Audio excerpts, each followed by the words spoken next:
Kung naalala ninyo ang sulat ni Pablo kay Timoteo sa 1 Timothy chapter 3 verse 15,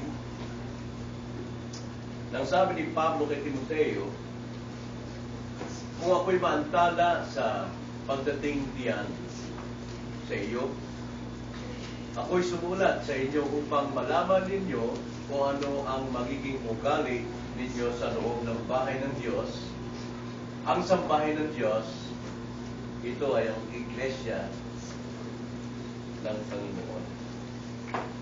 Sa ating pong pag-aaral ngayon, alam natin na ang turo ni Pablo ngayon ay batay sa turo ng Panginoong Jesucristo kung paano mangugali ang mga Kristiyano sa loob ng kaharian ng Diyos. Hindi lamang sa iglesia, kundi sa kaharian ng Diyos. Pag sinabing kaharian ng Diyos, hindi lamang sa langit, hindi lamang sa iglesia, kundi maging sa bawat isa sa amin. Ang ibig po sabihin ng kaharian ng Diyos, kung nasaan ang Diyos nagahari, yun ang kanyang kaharian. Sa langit, siya nagahari. Sa iglesia, siya nagahari. At sa ating puso, siya nagahari. Dahil sa hapong ito, nais kong tingnan natin ang mga ugaling dapat nating maisagawa sa kaharian ng Diyos, na ito'y makikita natin sa Matthew chapter 5, verses 1 hanggang 13.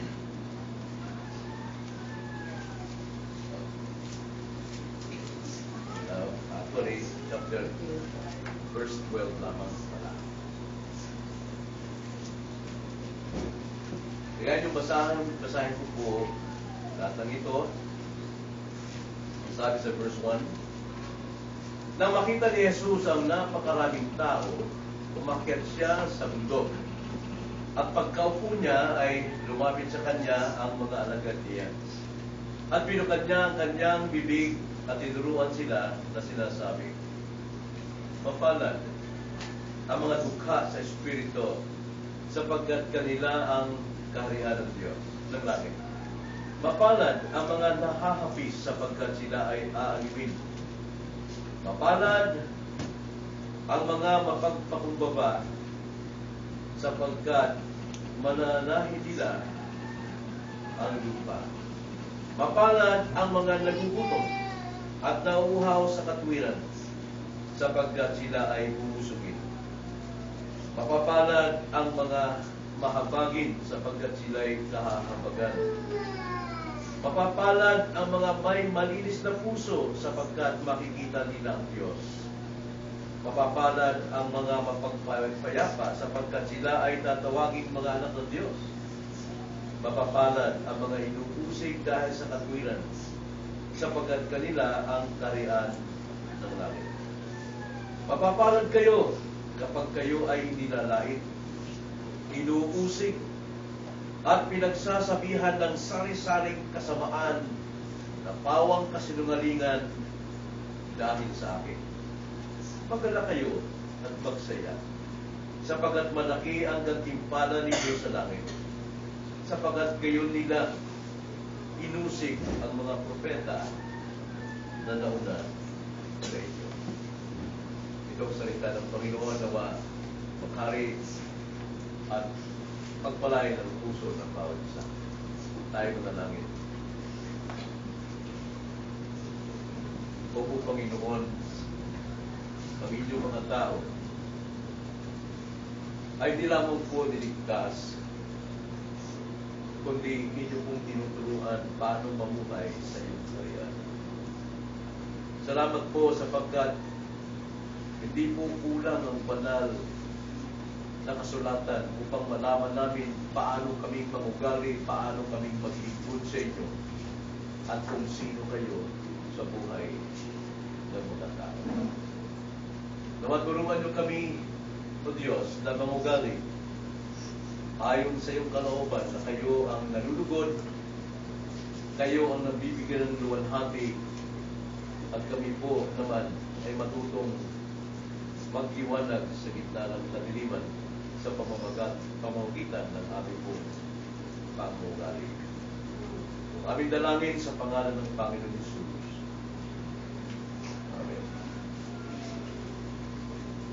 Blessed are the poor in spirit, for theirs is the kingdom of heaven. Na hindi po ako marunong magbasa ng puso ng bawat isa. Hindi ko alam bumasa ng isipan. Pero alam ko, isa lamang ang hangad ng tao. Maging bawat isa sa atin dito, alam natin kung ano yung hangarin at ano ang nilalaman ng ating puso. Ano ang minimithi dito? Walang iba kundi ang kaligayahan. Nais nating tumigaya. Nais nating maging masaya sa bawat sandali. Na ang kaligayahang hiwalay kay Kristo ay imposible. Imposible ang kaligayahang hiwalay sa ating Panginoon sa Kristo. Kung sinasabi ng mga tao na taglay ng kaligayahan, masasabi ko sa iyo, sino ang hihigit na tao sa balat ng lupa kay Solomon? Si Haring Solomon, siya yung pinakamatalino, pinakamayaman, at siya yung taong nasa kanya lahat ng kapangyarihan at lahat ng kakayanan, at siyang makapagpapatotoo sa atin na kahit siya na nasa kanya lahat, hindi niya matagpuan ang totoong kaligayahan. Ang sabi niya sa kanyang aklat ng Ecclesiastes chapter 2 verse 11, siya mismo nagpatotoo sa atin ngayon. Thus I considered all my activities which my hands had done, and the labor which I had exerted, and behold, all was vanity, striving after wind, and there was no profit under the sun. Ginawa din ang lahat ng paraan. At kadalasan na makita natin, artipisyal ng kanyang kaligayahan. Kaya niya magbayad, kaya niya magtayo ng choir na 1,000 ang miyembro. Kaya niyang uminom ng lahat ng klase ng alak upang makatagpo ng kaligayahan. Kapag siya nalalasing, oo, nararanasan niya ang kaligayahan. Ngunit kapag lumipas ang alkohol, eto na naman, taglay niya ang kalungkutan. Lahat ng choir sa buong daigdig kaya niyang bayaran. Ngunit siya mismo nagkapagpapatotoo na wala siyang natatagpuang kaligayahan. Lahat daw ay para lamang paghahabol sa hangin, sa silong ng araw. Subalit dito sa ating Kristo, sinabi ng Panginoon sa Kristo na ang tunay na kaligayahan na may totoong kasiyahan, may totoong kakontentuhan at kagalakan ay posible. Mangyayari. Now, yung salita po ritong blessed are or blessed are 9 times na binanggit ni Kristo rito sa mga talatang ito na ating binasa sa pasimula ng kanyang sermon. Kaya possible na magkaroon ng totoong kaligayahan. Ano po ba yung totoong kaligayahan? Kaya natin nabanggit, ang totoong kaligayahan ay nagtataglay ng kasiyahan, contentment, kakontentuhan, at hindi lamang basta kasiyahan, kundi kagalakan. Hindi mula sa material. Now, Sermon on the Mount ay mga sermones sa Kristo para sa kanyang mga alagad, para sa mga taong malapit sa kanya, at hindi lamang sa mga alagad, kundi sa magiging mga alagad. Kung paano mabuhay ng tamang pangugali sa kaharian ng Diyos, kakaiba sa kaharian ng mundo. Kaya bilang tayo, Kristiyano, at sa mga bisita natin, Sermon on the Mount ay biyaya sa atin upang magturo kung paano mangugaling kalugod-lugod sa Diyos sa kanyang kaharian. Now, paano nga natin gagawin ito? Ito pong verses 3 to 12, mayroon po itong siyam na pangugali na siyang sentro at makikita sa bawat mananampalataya na siyang magliliwanag sa kanya sa gitna ng mga tao at lalo higit sa mata ng Diyos. Ngunit, isa lang muna ang ating tatalakayin at ito ay ang verse 3. Blessed are the poor in spirit, for theirs is the kingdom of heaven. Marami po nagtatanong, ano ba talaga ang ugali ng isang Kristiyano? Ano ba talaga ang ugali ng isang taong na kay Kristo? Ito lang ang paalala ko sa lahat na narito. Kung ikaw ay wala pang personal relationship with Christ as your Lord and Savior, maaari mo rin gawin ang ugaling ito, pero hindi nangangahulugang Kristiyano. At hindi rin ito dapat isalagay natin na kung ito'y gagawin natin, yung mga ugaling ito, ikaw ay magiging Kristiyano. No. Ito po ay ugaling dapat magawa ng bawat Kristiyano na. Sapagkat kaya nilang gawin ito. Dahil kung hindi ka pa Kristiyano at gagawin mo ito, now, ito pong kamalian sa marami na ang pangangaral ay hindi po pang-moral. Ang pangangaral po ay kaligtasan at kabanalan sa mga may tamang relasyon kay Kristo. Kaya una po, tignan natin, napakalaga po nito, ang kahulugan ng mapapalad. Sabi dyan, mapapalad ang mga dukha sa Espiritu sapagkat kanila ang kaharian ng langit. Ito po ay mga salita ng Panginoon na kailangan pag-isipan. Kailangan itong pag-isipan. Yung pong mapapalad, ibig sabihin po ay to be favored. Siya ay pinaburan o sinang-ayunan ng Diyos. Kaya kung ating po titingin ito, mapapalad, ibig sabihin, sinang-ayunan ang mga dukha sa Espiritu sapagkat kanila ang kaharian ng Diyos. Now, blessed din, sa ibang salin po ng Griego, means happy, happiness. Kaya yun po yung totoong happiness, blessed by God. Now, ito pong mapalad, ginamit ito ni Mary. Ginamit niya ito sa Luke chapter 1, verse 30, at sa Luke chapter 1, verse 48. Now, basahin natin anong context ng pagkakagamit dito ni Maria, the mother of Jesus. Anong sabi daw nitong Pope na ito? Alisin na si Christ sa Bible? At si Mary nang ipapalit dahil si Mary daw ang mother ni Jesus Christ, at kung wala ang mother, hindi lalabas si Kristo. Alisin na raw sa Bible si Jesus Christ. Nakamali mo sila. Ang sabi sa Luke chapter 1 verse 30, ang sabi, sinabi sa kanya ng anghel, huwag kang matakot, Maria, sapagkat nakatagpo ka ng paglilingap sa Diyos. Nakatagpo ka ng paglingap sa Diyos. Then, sa 48, ganito po ang sabi. Sapagkat nilingap niya ang abang kalagayan ng kanyang alipin, sapagkat tiyak na mula ngayon, tatawagin akong mapalad ng lahat ng salinain. Nang sinabi ng anghel kay Maria, huwag kang matakot, Maria, sapagkat ikaw ay kinalugan ng Diyos. At ang awit ni Maria, na tulad ng awit ni Hannah, verse 48, for he has had regard for the humble state of his bondslave.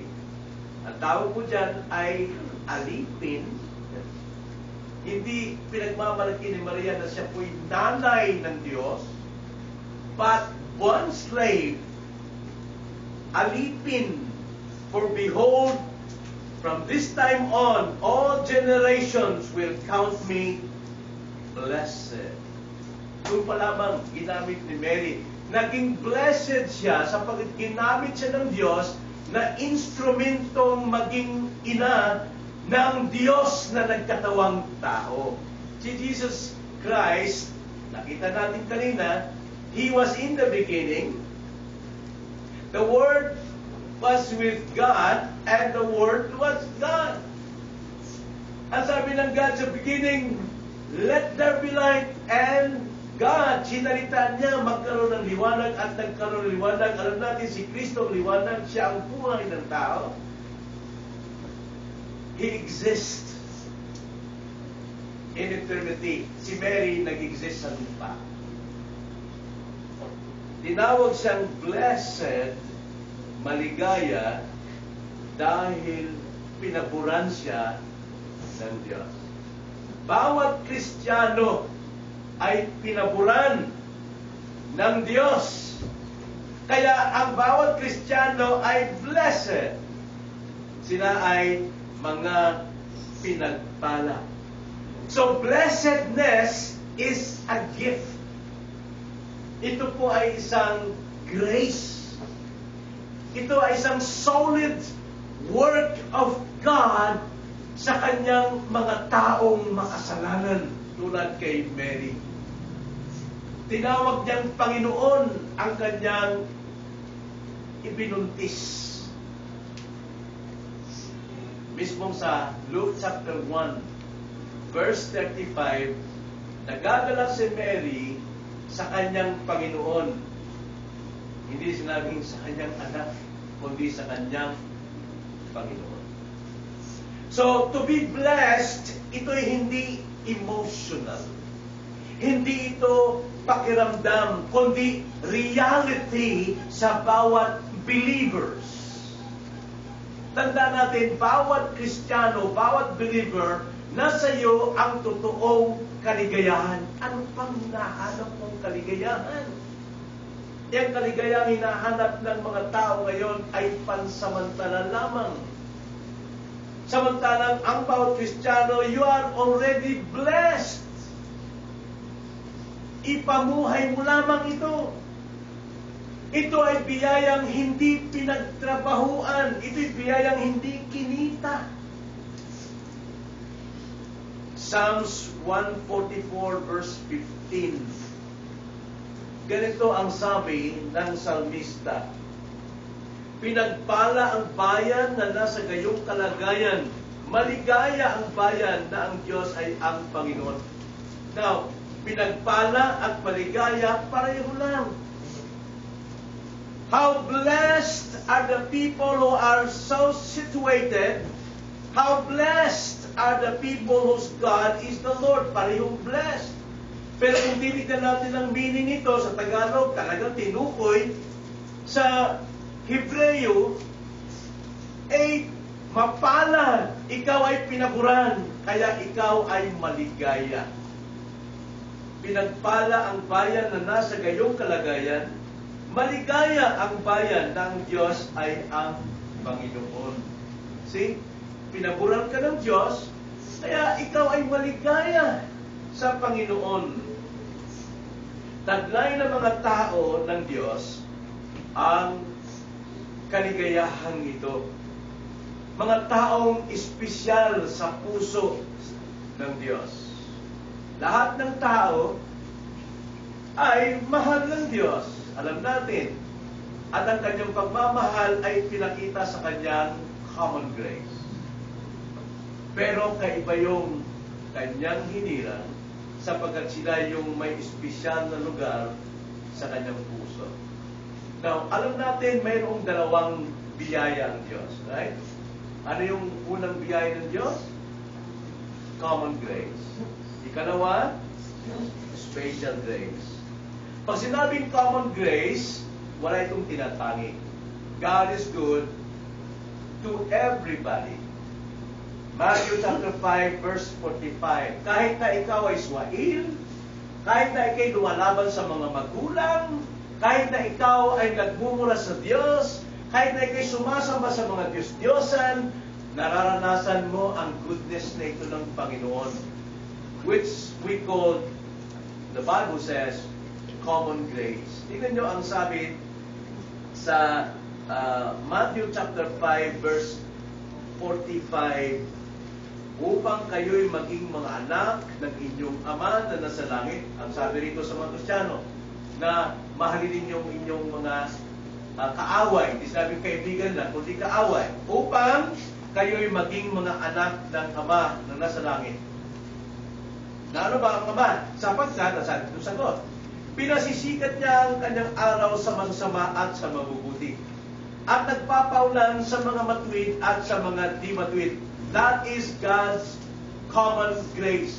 Wala siyang pinipili whether ikaw ay masama, ikaw ay hindi magandang ugali, isang anak, isang suwain, hindi sumasamba sa Diyos. God is good. God is good. Pero, mayroong special grace. Ang special grace na ito ay sa kanyang mga tao, sa kanyang mga chosen ones. Masabi ko silang mga Kristiyano sapagkat doon mo lamang malalaman that you are chosen when you trust and believe Christ as your Lord and Savior. At dito lang magmamanifest kung ikaw ay hinirang o hindi. Sapagkat ang pagiging isang hinirang, may biyayang Panginoon na ika'y sasampalataya sa Kanya. Kaya ang sabi sa Ephesians 2:8, special grace, ganito ang sabi. Sapagkat sa biyaya kayo'y naligtas sa pamamagitan ng pananampalataya. Now, that biyaya here, grace, is not common grace, but special grace. Special grace ay nagliligtas. Dahil ang special grace, pinagmumulan ng saving faith. Pinagmumulan ng saving faith. At dahil mayroong saving faith na ang isang makasalanan, na sa kanyang pakikinig na mensahe tungkol kay Kristo, ang sabi dyan, kayo'y naligtas sa biyaya. Kayo'y naligtas sa pamamagitan ng pananampalataya. Ito'y hindi sa pamamagitan ng inyong sarili. Ito'y kaloob ng Diyos. Yan po yung special grace. Common grace para sa lahat ng tao. Naranasan nila ang goodness ng God. Pero special grace, naranasan ng mga taong sumampalataya kay Kristo. Yan po kaibahan. So, being poor in the Spirit is a special grace. Hindi lahat ng mapagpakumbaba ay biyayang kaloob ng Diyos o special grace. Ang special grace ay poor in the Spirit. Kaya sinabi rito sa ating text, mapalad ang mga dukha sa Espiritu. Mapalad talaga.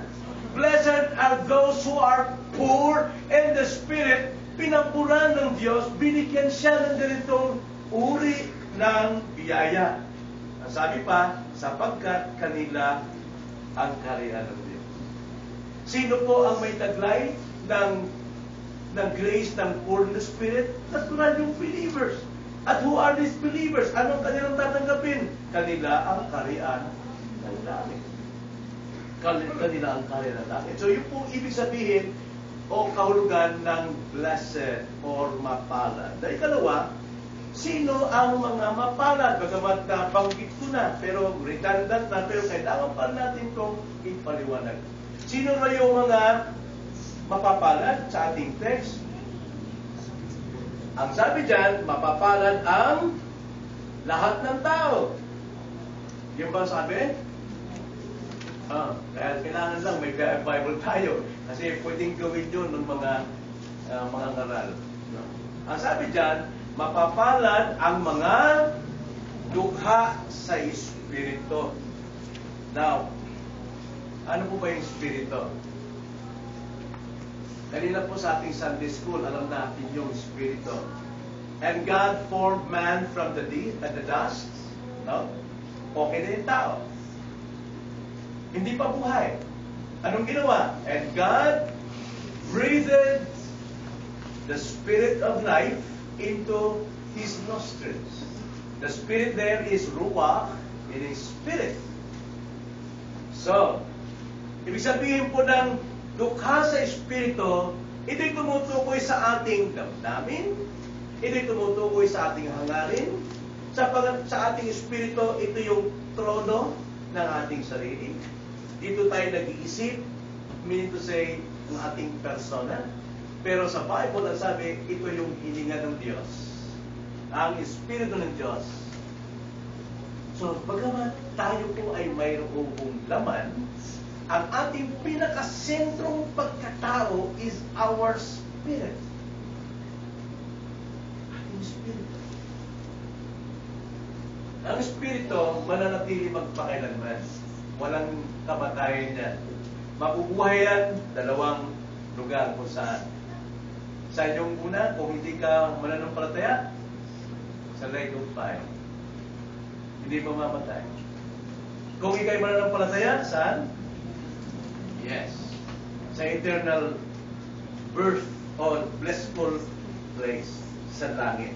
Ngayon, yung pong spirit, yung po yung ako.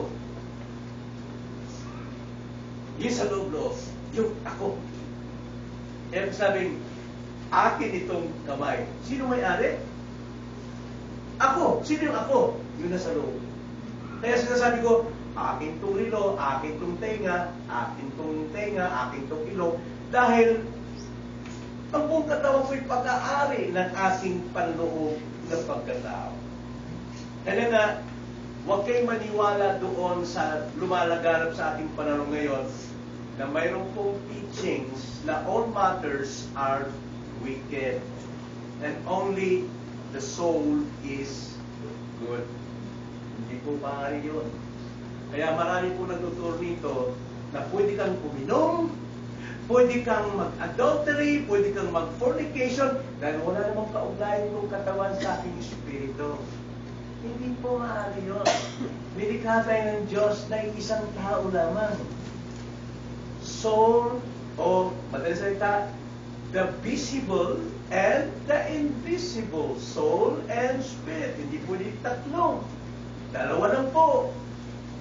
The seen one and the unseen.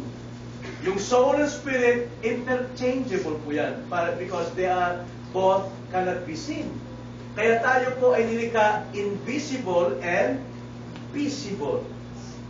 Pero pagdating po sa ating pagkilala sa Diyos, well, dapat nating ipabuhay sa loob. The spirit is willing, but the flesh is weak. Kaya nga, habang tayo po ay nabubuhay sa kalooban ng Panginoon, ito pong katawan natin na alagaan natin. Alam niyo kung bakit?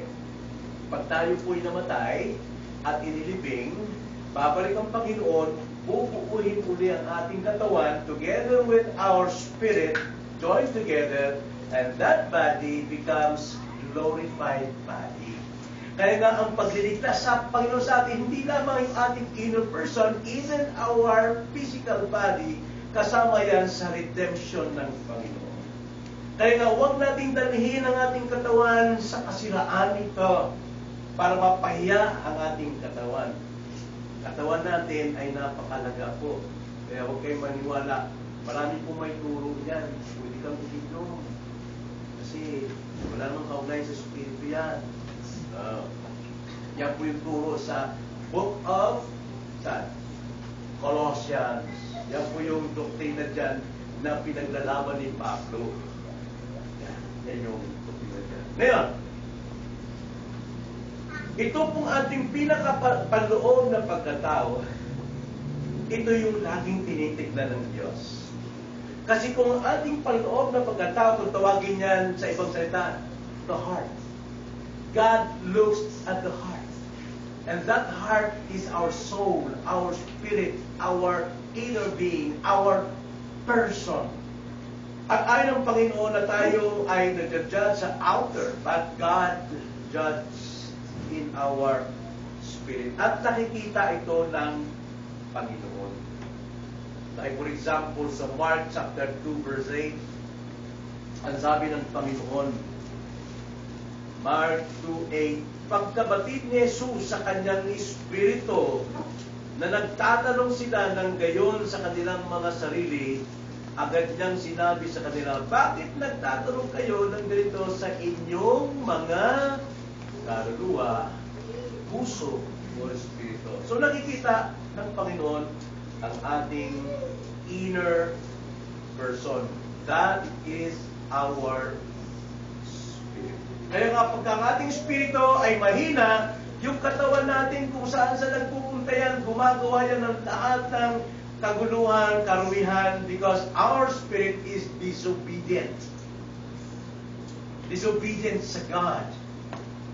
Kaya ang ating sarili, itong katawan ko ito, dadaling ko ito roon sa pornography, yung mata ko, gagamitin ko. Yung ating kaluluwa, hindi yan nakakita kung wala yung body. Kaya mayroon tayong mata, para yung ating kaluluwa, window niya ang ating mata. Nakikita niya kung ano yung nandiyan. Yun. Kaya napakalaga po yung spirit. Blessed are the poor in spirit. Kaya nga yun ang tinatawag na blessed are the poor in spirit. Dapat poor. Dapat tayo dyan. So nakita natin ang spirit. Ano naman yung poor? Ano naman yung sinabi na pagka mahila o dukha? Alam niyo yung dukha? Diba? Alam niyo yung ibig sabihin ng dukha? Ay. Ano ibig sabihin ng dukha? Mahirap. Pulubi.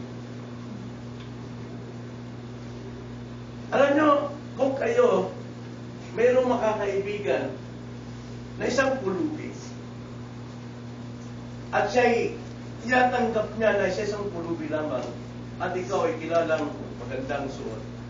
Ano kanyang magiging kalagayan sa kanyang sarili? Papantay ba sa sayo? Nandun yung palagi na kaganon lang. Dukha siya eh. Dukha siya. Wala siyang mayarap sa'yo. Kahit na siya matandang-matanda sa'yo, ikaw ay teenager pa lamang, pero ang sagot niya sa'yo, opo. Bakit inaamin niyang siya isang dukha? He is poor. Dukha siya. Wala siyang maipagmamalaki. So, tinutukoy po rito as being poor in the spirit, hindi ito tumutukoy in a material way. Hindi ito pagiging poor in material way. Dahil, kapwa may pabor ang Diyos sa mga mahihirap at mayaman. Nakita natin kanina. So, Matthew chapter 5, verse 45, pinaulan niya ang ulan sa mahirap at mayaman, sa masama at matuwid. Pinasisikat niya ang araw sa mga mahihina, sa malalakas, sa mga masama, sa matuwid, o sa mga mahihirap. Wala pong pinipili ang Diyos. Kaya hindi ito tumutukoy sa material na pagiging poor. Hindi. Hindi rin ito self-image. Masyadong naku, kakaya naman itsura ko, pangit-pangit ko. Sino may sabi sa'yo? Pangit ka. Hindi rin ito tumutukoy sa self-image na pagkadukha. Why? Tayong lahat was created according to God's image. We are God's image bearer. Kaya hindi po ito self-image. Tayo po ay taglay, nagtataglay ng larawan ng Diyos. Kaya hindi po ito self-image na pagkadukha. Tayong lahat ay nilikha ayon sa larawan ng Diyos. Now, tingnan natin James chapter 3 verse 9. Ito ang sabi.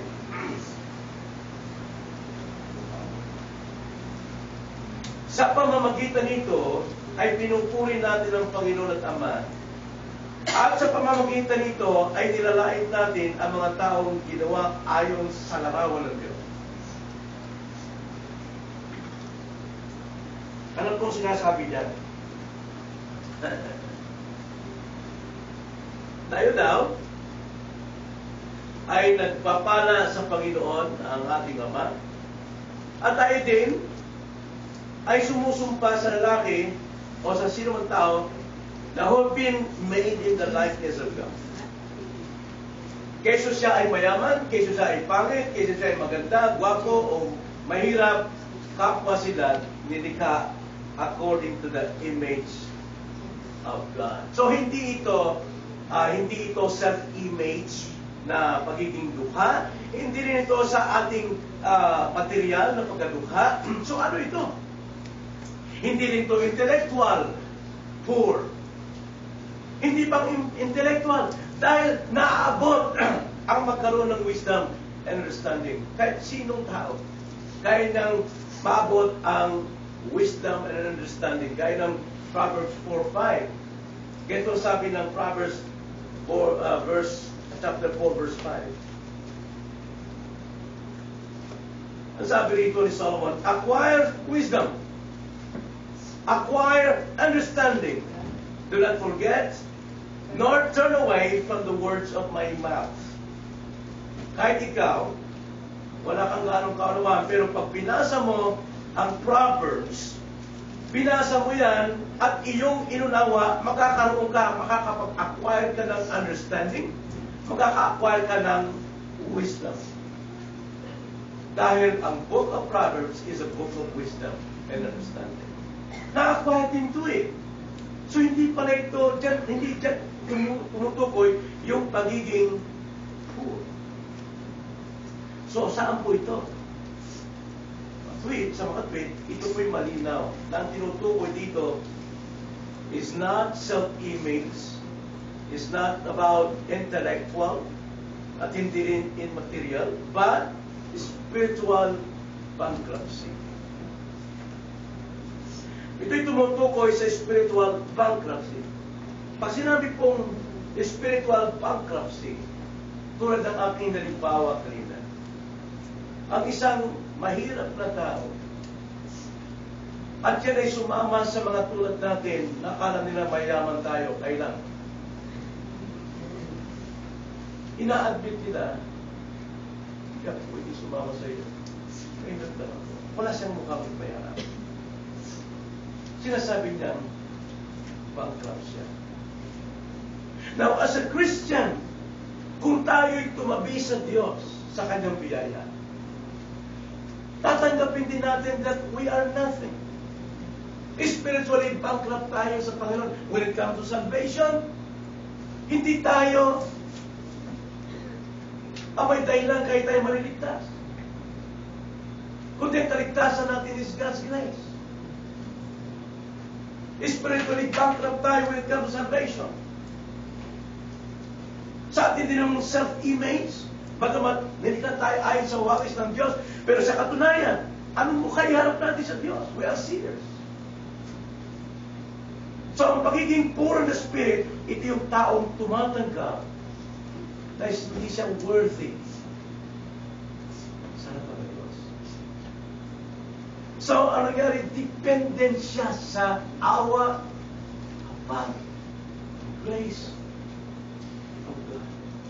Kinikilala niya ang kanyang sarili, I'm a sinner. Remember doon sa dalawang tao na nalangin doon sa temple? One is Pharisee and the other is tax collector. Ano sabi ng Pharisee nung manalangin siya? Oh, pasang liig. Oh, Diyos! Ako hindi tulad ng tao niyo makasalanan. Ako'y lagi nagpipray. Ako'y nagtatayos. Maging sa mga mustasa. Tinatayos ko yun. Nag-ayuno ako twice a week. Hindi ako tulad sa tao ito. Pero ang sabi ng isang mahirap, isang tax collector, hindi naman siya mahirap. Time na yun, mayaman ang mga tax collector. Pero well-known sila sa pagpapatubo ng malaking tubo sa mga sinisingin. Pero ang tao ito, hindi siya makatingin sa taas. Wala siyang mukhang harap sa Diyos sapagkat alam niyang makasalanan siya. Kaya sabi ka, dilago ka na kanyang titip, oh God, patawarin niyo ako na isang makasalanan. Kaya sabi ng Panginoon sa kanyang word, sino sa kalagay sa dalawang nasa akalan niyo na justify na bumaba sa templo? Sabi ng Panginoon, yun. Tinanggap niya, inamin niya na siya ay spiritually bankrupt. Yun po yung pagiging poor dito. Hindi porkit mahirap pa na sa Islam eh. Alam nyo, sa tutusin talaga ang mas mahirap ang mas mayroong kasalanan na covetousness. Kasi wala sila nun eh.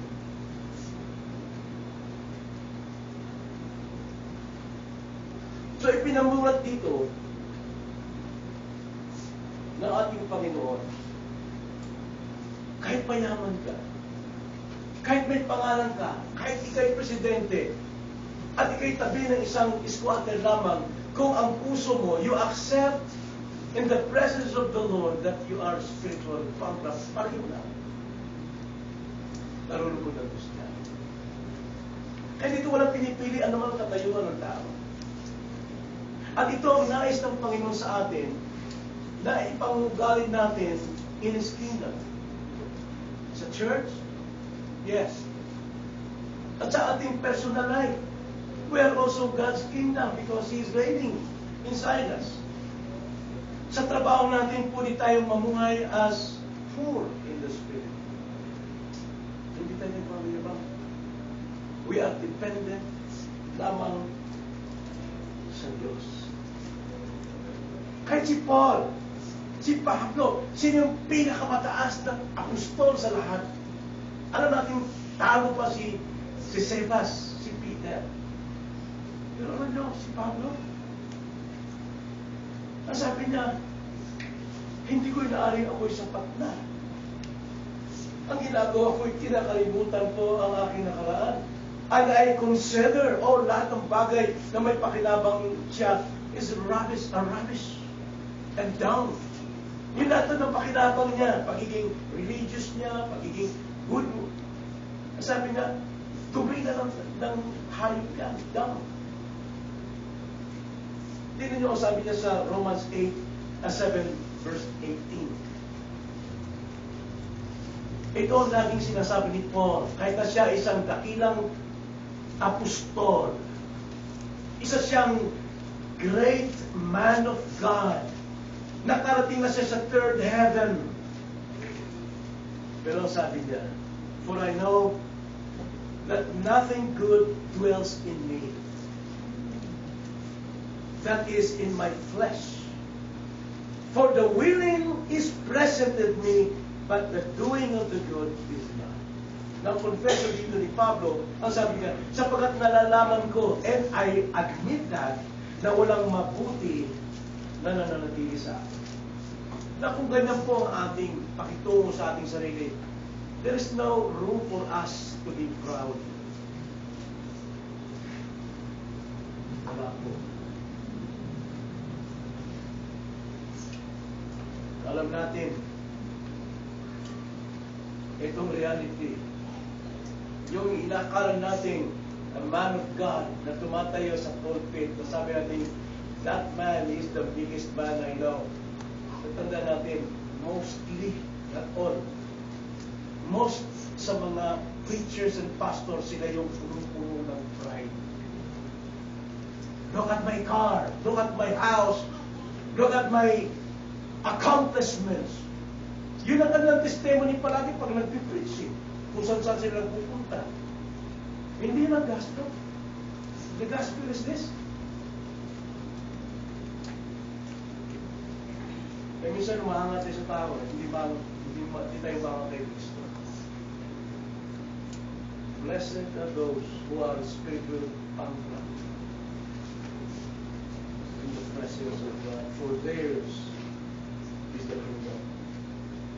So, ibig sabihin pala po ng pagiging pulubi sa Espiritu ay tumatanggap na wala ako. Wala ako pwede may pabalik. Ano bang accomplishment na gawa ko? Hindi ko nagawa yan na sa akin. Kundi nagawa ko yung by the grace of God. By His grace. Nakalapin ako sa ganitong education ko by God's grace. Tinulungan ng parents ko na ipagapang ako sa pag-aaral. Hindi sa akin. By God's grace.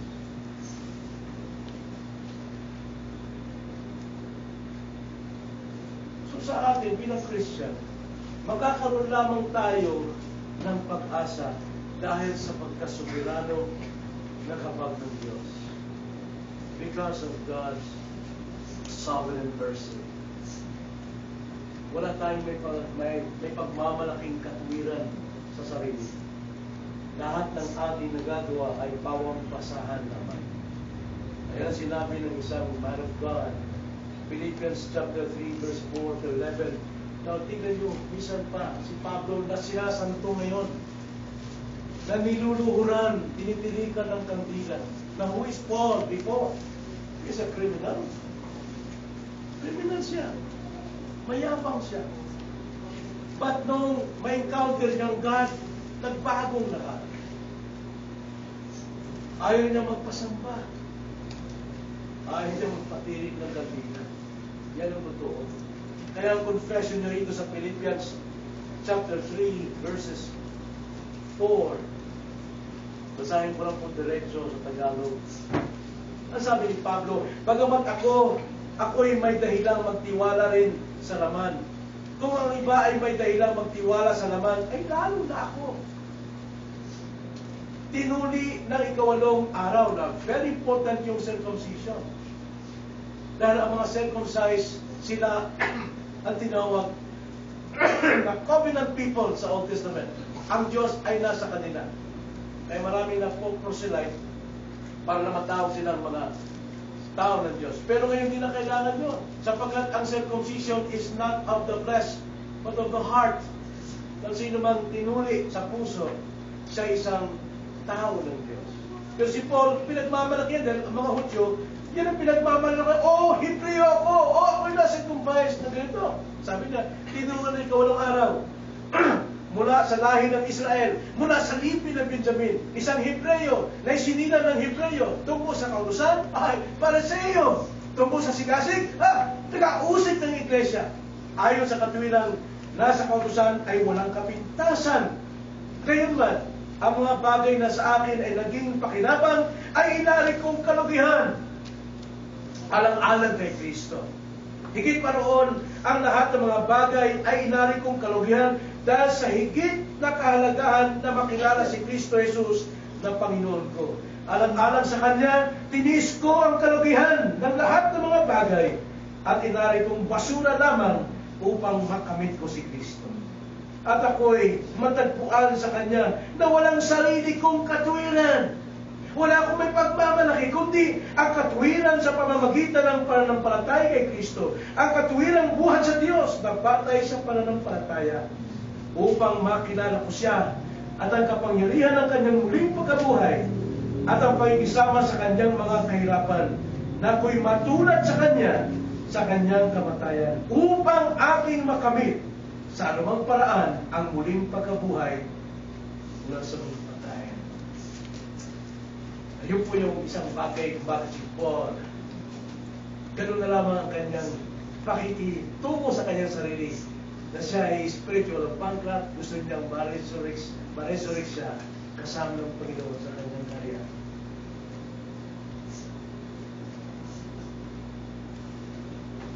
Ang kanyang katwiran ay nakabatay lamang sa tanging pagtalima ng anak na si Jesus Christ. Yung perfect obedience of Christ is what we call the righteousness of Christ. Wala nang sino mang makakatupad sa batas, right? Pero si Christ, actively and passively, talagang tinupad niya ang hiningi ng batas. Kaya whoever believes in Christ, taglay niya ang katwiran ni Christ. Yung hindi natin kayang gawin sa law, ginawa ni Kristo. Kaya nga kapag sumampalataya kay Kristo, na-fulfill natin ang law because of Him. At yun ang pinapakita rito ni Pablo. Thirdly, una nakita natin the meaning of blessed. Then, nakita natin ikalawa, who are these people who are called blessed? And thirdly, ano ang kanilang gantimpala sa ating text? Sabi, mapapalad ang mga dukha sa Espiritu. Bakit? Sapagkat kanila kariyahan ng Diyos. For theirs is the kingdom of God. Ang salita po diyang theirs, sa Tagalog ay kanila. Ito po ay an emphatic personal pronoun. Mariin na personal pronoun. Literally, theirs, ibig sabihin, sa Tagalog ay kanila, ang ibig sabihin emphatically, kanila at kanila lamang ang kanilang Diyos. Walang sino ang makakatanggap ng kanilang Diyos maliban sa kanila at kanila lamang. Matthew 25:34, ganito ang sabi ng Panginoon pagdating sa judgment. Ipinakita ng Panginoong Isus kung ano magiging buhay ng mga poor in the Spirit sa judgment. Matthew 25, verse 34. Ganito ang sabi. Pagkatapos ay sasabihin ng hari sa mga nasa kanyang kanan, "Hali kayo, mga pinagpala ng aking Ama, manahin ninyo ang kahariang inihanda para sa inyo mula sa pagkarating ng sanlibutan." Yung king dito ay tumutukoy sa ating Panginoon. He is the king of His body, the king of the church, the king of the kingdom. Where Jesus Christ is, naroon ang kanyang kingdom. Kung nasaan ang kingdom ni Christ, naroon, nagro-rule si Christ. Kaya nga ang kingdom ng God dito sa lupa ay ang the church. Sapagkat si Kristo ang nagro-rule dito. At sa bawat taong niligtas, si Kristo ay nakatira sa ating puso. He rules sa ating puso. And sabi, then the king will say to those on his right, "Come, you who are blessed of my Father, inherit the kingdom prepared for you from the foundation of the world." So mayroon palang inihanda ang Diyos sa atin ng palibagong lupa na mundo. Tatanungin mo kayo, after na lahat ng ating paliwanag, the meaning of blessed, the people who are blessed, tanong po kayo mga kapatid, ikaw ba ay dukha sa Espiritu? Are you poor in the Spirit?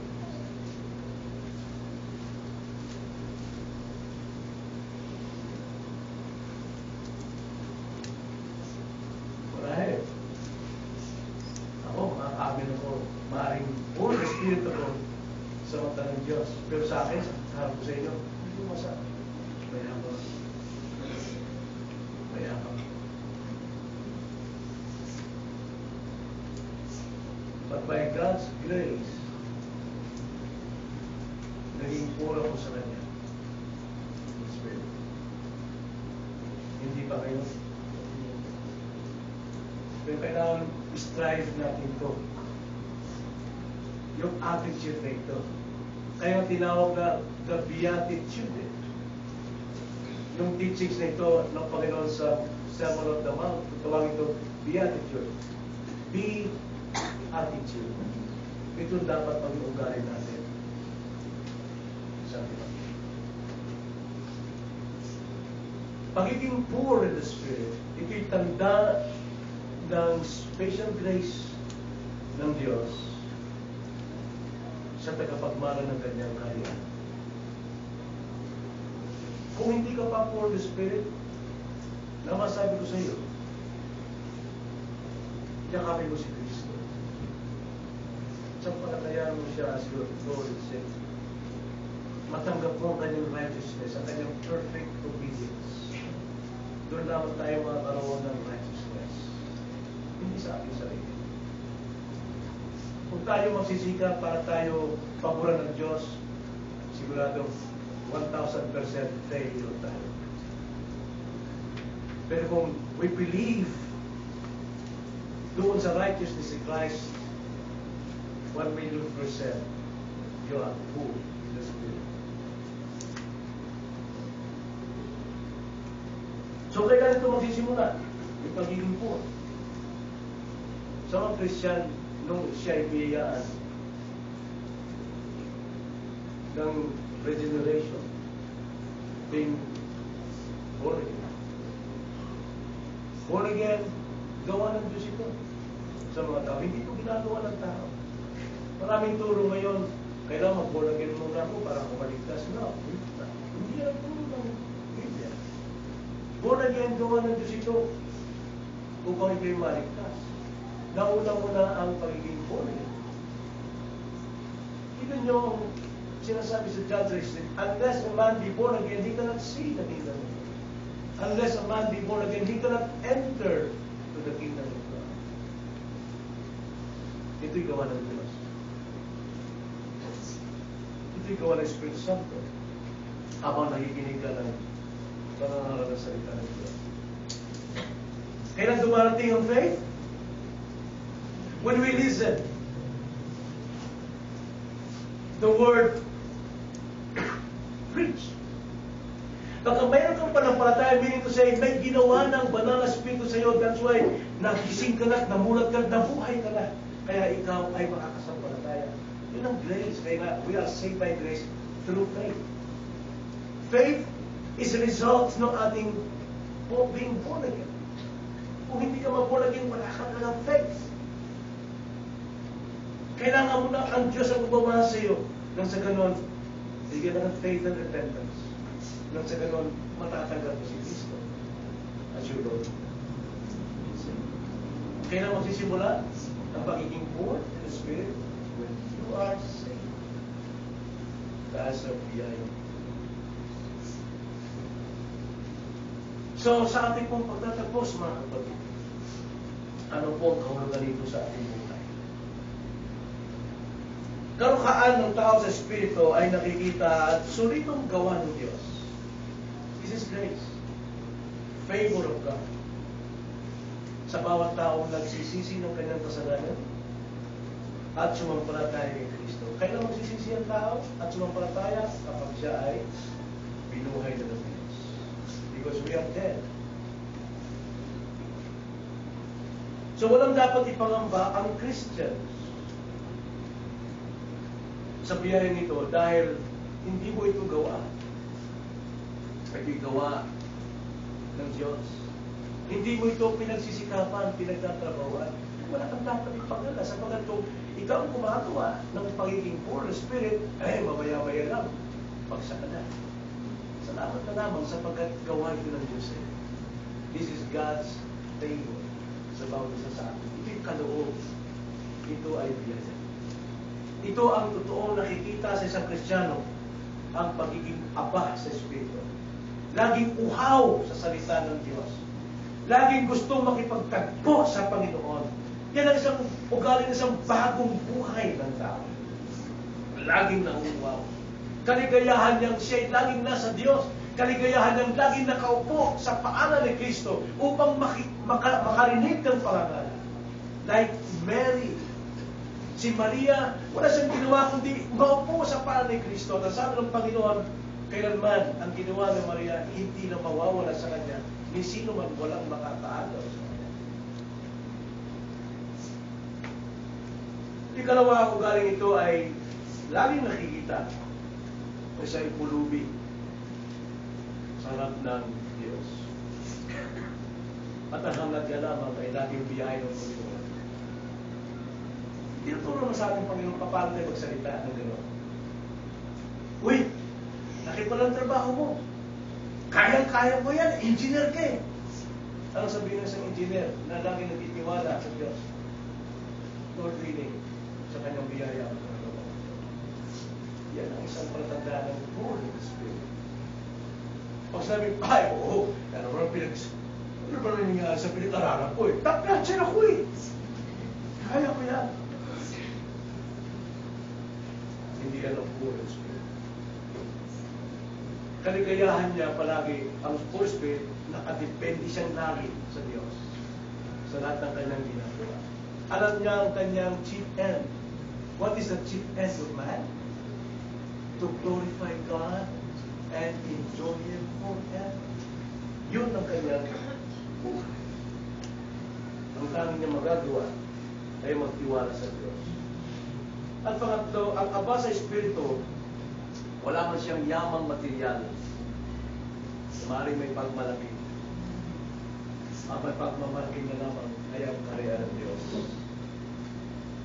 Now, sana uli ang kaharian ng Diyos?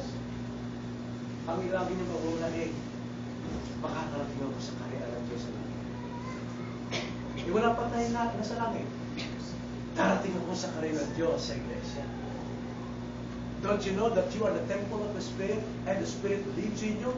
This church, not the building, but the people who gathered together for Christ's name, they are the temple of the Spirit. Kaya kung ikaw ay mayroong poor the Spirit, mananabi ka talaga makisamba kasama ng kanyang mga tao. Nandiyan tayo, mapalo ko sa trabaho na. Sabi natin, nalulugod ako maglingkod sa kaharian ng Diyos. Kaya mamugali ako sa aking sarili ng ganito.